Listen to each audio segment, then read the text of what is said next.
Hello everyone! Today, we're tackling a common issue: what to do if your JBL Clip 4 speaker isn't charging. Don't worry, we'll guide you through some simple steps to help troubleshoot and hopefully resolve this problem. First, check the power source.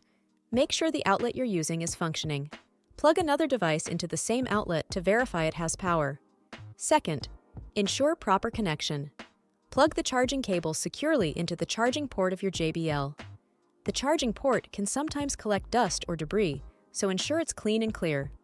Make sure the other end of the cable is firmly connected to the wall adapter and that the adapter is securely plugged into the wall outlet.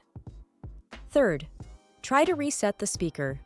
Sometimes a quick reset can resolve charging issues.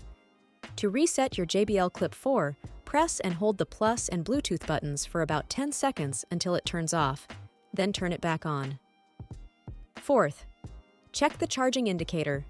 Look at the LED indicators on your speaker when it's plugged in. A blinking red light typically indicates that the battery is very low and is charging. No light may suggest that the speaker is not charging at all. Fifth, allow charging time. If the speaker was completely drained, it might take a few minutes before showing signs of charging after being connected to power. Give it some time to respond, and there you have it. We hope these steps help you get your JBL back to charging correctly.